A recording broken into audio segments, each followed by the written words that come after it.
Today, you join me with the Ford Big Cat, aka the Puma, aka the Katie Price version, aka meaning that it's had a facelift. Now, I'm not actually quite sure what AKA means. I just thought I would say it for effect. So if you do know what it means, drop us a comment below. Now, before we get into this, I do have quite high expectations for this car because last week I reviewed the BYD Seal. And if you want to see that video, feel free to click the top of the screen. And to summarize, I was absolutely blown away by that car. And given that Ford have been around a lot longer than BYD, I've got high expectations for the Puma. There is one hurdle that we do have to get over though at the minute. This car is £33,500, but as always, don't worry about that. You've landed on this page and you're here to lease one. Yes, that's right. Never mind the 33k price tag. You can actually pick these up for around £200 to £300 a month, and that is an absolute bargain.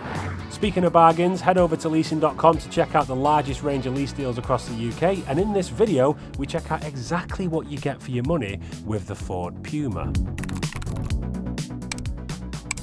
The exterior style of this car transfers all the way through to the front. You've got lovely black details, a massive panoramic roof, blind spot assisted mirrors. You've got these like little flicky out wheel arches that stick out from the front. And what I actually love about the front of this car are these headlights. They look absolutely fantastic, especially when they have the daytime running lights on, or DRLs if you want to get funky. As far as design and style goes, absolutely love these rear tail lights. Love this little spoiler with the flick, all ties in very nice, and it has this snouted back window.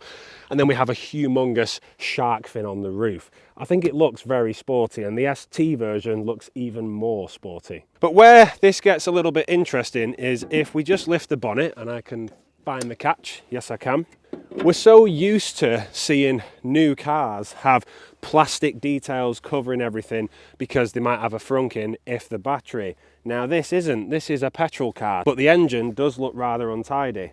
And I never thought I would say that, but it could do with maybe just a fake rocker cover to go on the top. So what powers it? Well, this is classed as a MHEV, which means MHEV, which stands for mild hybrid electric vehicle. And what it basically is in a nutshell is a petrol engine with a battery motor and a battery kit to add to efficiency and just help the car run. What you don't have in this car is complete battery driven mode. That means you just drive and it relies on the battery. The petrol engine is always working and the battery motor is there just to improve efficiency.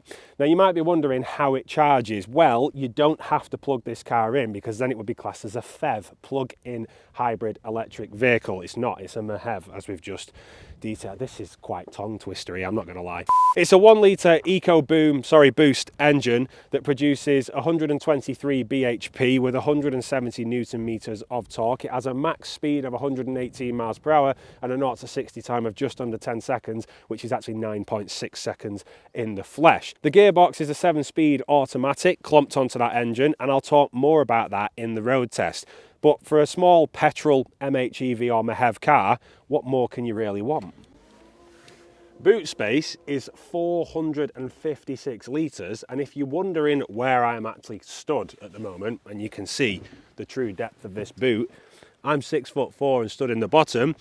Ford offer you something called a MegaBox. A mega pint. And the MegaBox offers an additional 80 litres of storage. If you're a bit of a nerd like me and you like going out for drives and pulling up and camping in nice places for the night, no weird things intended there, by the way. This is the thing with the internet. I feel like everybody, you say something and somebody makes it weird. It's not weird, okay?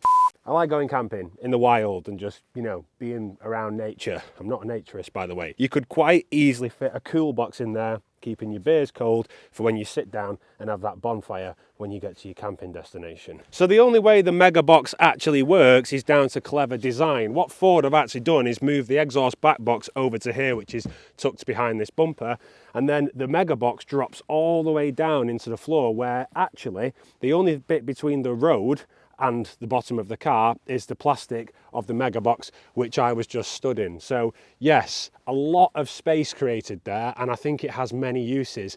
You could even go as far as probably using it as a cold plunge pool in the summer.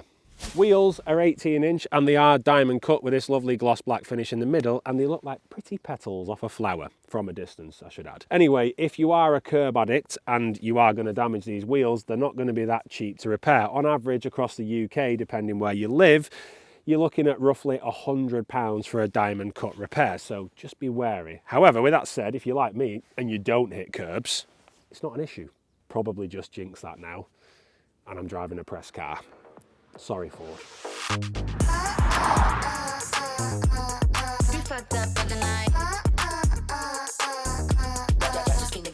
So rather than just sit inside the car, I'm going to tell you about it whilst we're on the move.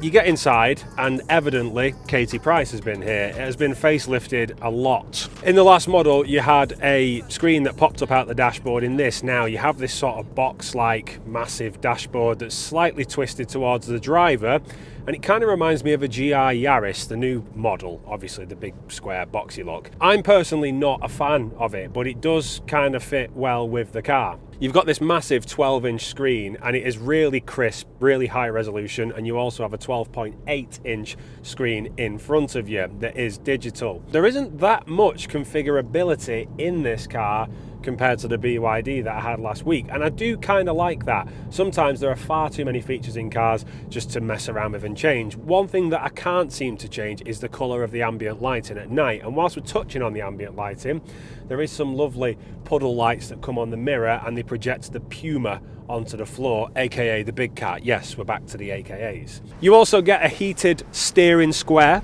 and I'm calling it a square because it is square. You've got a heated windscreen, which is something that Ford did many moons ago. I think they were actually the first to do it. Get auto dimming lights, anti-glare lights, that is an option. Panoramic roof, £1,000 option, and the colour cactus grey, which I do have to say is very nice, is £800 option. And these are things that you do need to consider, because when you pick an option on a car, especially when you're leasing it, that gets added to the price. But the issue you have with options when leasing is it gets divided into the term. So for instance, if you put £1,200 worth of options on a lease car, what you'll tend to find is it'll add about 100 quid a month to your lease if it's a 12-month lease. So it's definitely something to be wary of when considering. My absolute word of advice is with leasing is shop the deal. Don't shop the car, shop the deal. Let's just call that Tom's top tip when it comes to leasing. If you simply want the best price, shop the deal opposed to the specific car. And if you head over to our website, you can do just that. Check these cars out, bargains. And on the subject of bargains, here's our current offers on the Puma. But there is one thing we still haven't touched on in this video. What's the interior like? As far as materials go, it is a lot better than what Ford used to do years ago. However, there are still hints of the Ford boring plastics, but I am just so thankful that it's not that hideous grey colour they used to do. So up here is quite tough. On top of the dashboard, bit plasticky and a bit tough. You've got this like carpet sort of finish on top, which we're seeing a lot in like BMWs and stuff and Kias. And I think it's made from like recycled fishnets or something green and eco. The sound system is absolutely bang on, and it's kind of ironic because there is a little BO logo on the dashboard here. There is a name for it, but I'm going to call it the bang on surround sound. You do have to hand it to Ford though. They're kind of listening to what people want in life now, and that is fancy interiors and nice places to sit and nice places to be. However, they're still not up there with all the other brands, and that's something that I strongly believe. Down below you've got a USB-C, USB 2 and a wireless charging pad with this rubber flap on it, which then exposes the plastic behind it, and it just, yeah, a bit naff, not gonna lie. The automatic gear selector looks like it's been taken straight out of a transit van, which a lot of car manufacturers do. Same with the buttons on this steering. Well, let's talk about this. It's not a steering wheel, it's a steering square. You've got a flat top, flat bottom and flat sides.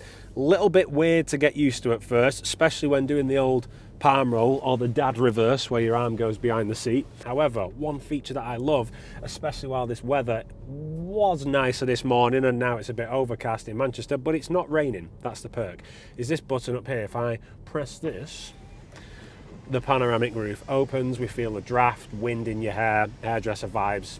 You know what I'm saying. It's perfect. It's a very nice place to sit and be. Now all the fancy features are out the way, I should probably tell you about the space in the back. Let's just call it ample. However, there is one thing that I am just struggling to get used to.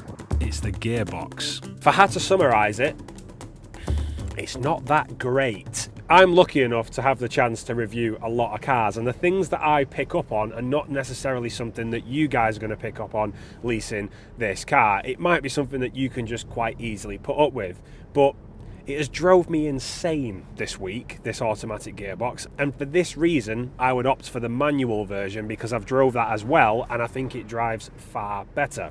If I had to describe it, it's lazy, it's clunky, it doesn't know what it's doing. It's just not smooth. You put your foot down ever so slightly and it's junk back, then it doesn't know what gear it wants to be in. Where you notice it the most is when setting off. Now this car doesn't have an electronic handbrake. It does have hill start assist, but it is an old handbrake. It also doesn't have auto hold, which is quite annoying, so you can't stop the car creeping forward in traffic. You have to keep your foot on the brake pedal. Auto hold is a very simple feature, and I would have liked Ford to have put that in this car. However, as the week has gone on, I've not found it as bad. That's because it's quite predictable. Are you going to let me go? Yeah, see what I mean about the feather? It's jerky. It's just, yeah. I'm not saying it's bad. It just could be a lot better. Anyway, enough of moaning about the gearbox. What is the MeHev like on fuel? Well, you'd think it'd be quite impressive. However, Ford boasts a high MPG of 57.6, but real world is more like 35 MPG, especially when you're driving with some enthusiasm. However, one thing the Puma does offer is voice control, but is it any good? Please try again. Oh. Open sunroof. It's gonna do it. Tuning to Sunrise No. You've got it. No. Open sunroof. Please try again. Oh, come on. Tuning to Sunrise No, not Sunrise Red. Okay, well, make it easier. Windows. Let's do the windows. Please try again. You're not giving me chance, darling. I think we can all pretty much agree that that feature is about as useful as an inflatable dartboard. To drop it into sport mode, you do have to press this lever back, kick it back down into S. You feel the throttle response change ever so minutely. And then what we'll do is we'll come to a stop here. There's nothing behind. I'm just going to do a 0 to 60 in this. So we go left foot down. 6,000 it changes at. 5.9 it changed at. Still going. And 60. Not the fastest, but it does feel quite nippy. But where we will tell with this one now is what's it like in the corners. Well, it feels quite wallowy, not gonna lie.